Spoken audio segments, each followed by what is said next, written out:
Okay, I'm back at the Jeep again. Got some more stuff this week. Got my rail bracket. Mount that up today. Right in there. And got the skid plate.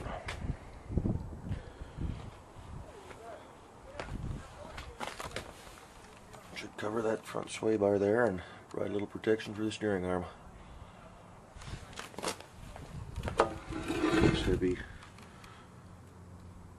gauge steel. Looks in good shape. This thing was supporting the whole front of the Jeep I took it off of, and if you look down this edge, it's nice and straight still. Right about there is where the weight was being held up. So that's today's project. Get those bolted up. Maybe even do a little bit of a engine flush, change oil again. Other than that, that's about all that's been going on with this thing. Got the speakers in over the week. Did a video of that.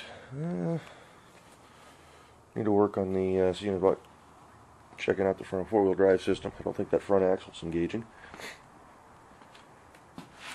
So I don't know if the vacuum line is disconnected for the front hubs or what the deal is, but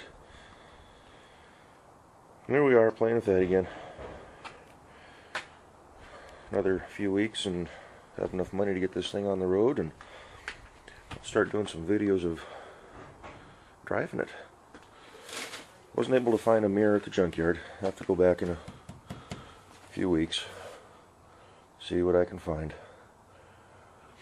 Those seem to go pretty quick. When I replaced the mirror, the antenna too. See, this one's all busted up. I don't even know if it's hooked up. I don't get any radio reception in here. But I'll probably put one of them little short, flexible units on. So when I am out beating on this thing,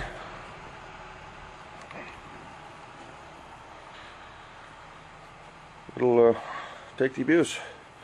So anyway, there she is.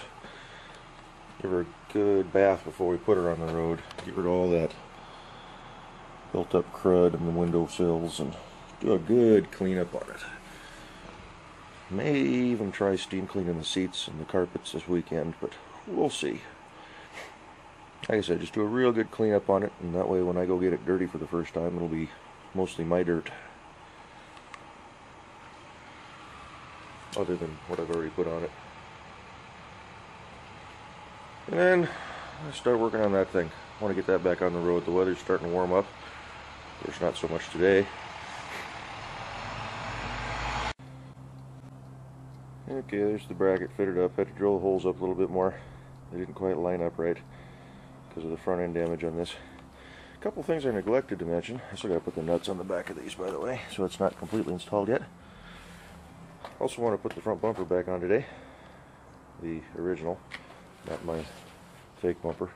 Get the license plate matter to it. But one other thing that came this weekend too, or this week I should say, from Terraflex. Bought these from Quadratech. It's my new rear shackles. Nice heavy duty, thick gauge steel, greasable joints. I like that. So let me see about putting those on today too. That'll lift the back end up another inch and a half. To me, these things just look like they're always sagging in the back end. Looks like there's more room on the front, but in reality, if you look at it, there's the body line right here. So I've got, let's just call it 2.5 finger distance between the fender and that line. If you go back here, I got almost a full hand width. There's that body line right here. So it's just the cut of the fenders. But I'll bring the back end of this up a little bit. That'll probably help with aiming the headlights again too, keeping them out of people's eyes. Anyway, I've been working on it about 15 minutes. Kind of chilly out today. It's about close to 50 degrees, but got a decent little breeze blowing and it's cloudy. No, not that this will show, its contrast is set too high.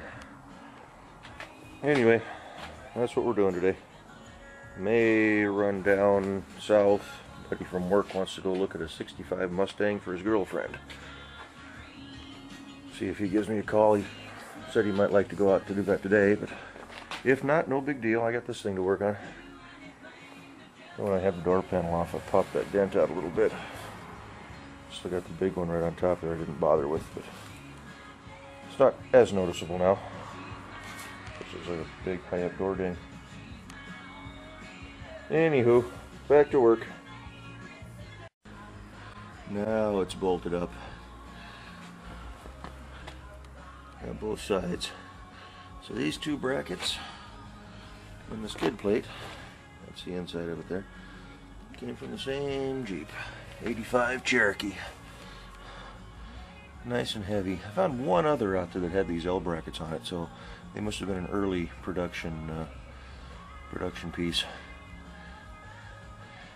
I almost need a little bit longer bolt. What I've done is I've run some bigger washers on the back side there because the holes have been elongated with the bolts pulling through. So could have grabbed a couple of newer, better shaped brackets, but I thought, we'll just try to make these work. Get the factory bumper put on first. I'm going to test fit that though. See about getting that bolted up here. I'll show you that when I'm done. Pretty straightforward. Don't think you need to see me turning wrenches and cussing and scraping my knuckles. But it is a nice heavy piece. The only thing this Jeep does not have is the edge it mounts up along the radiator support. Don't have the studs on mine that the factory, that the old Jeep had, but I've got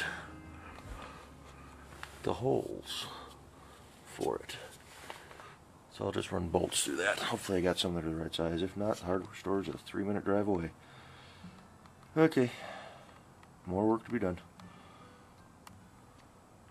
Got the front bumper back on. Skid plate will not work. I didn't take into account my sway bar's got those little risers there. So it drops the skid plate down several inches. So it'll just interfere with the skid plate. Oh well.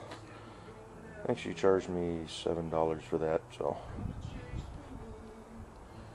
I'll hang on to it. Maybe I can modify it, maybe not. Somebody wants it, they can have it. Still got to mount the license plate. And anyway, I've seen, at least through Quadratech, and I think there's another through Rusty's Off-Road, they have a oil pan transmission skid plate. Requires a minimum 3-inch lift, which I just happen to have on this. I have to check on the price. I want to say it's about 160 bucks, but maybe I'll just pick one of those up. It won't protect the front suspension here at all, sway bar and all that, but or maybe I'll try to modify that one. Either way, we'll put the plate on and then we'll probably move it back and see about putting some shackles on. Turn the radio down so YouTube doesn't yell at me for playing music. I guess you can have it in the background, but we'll turn it down. Let's see if the camera's got enough light here.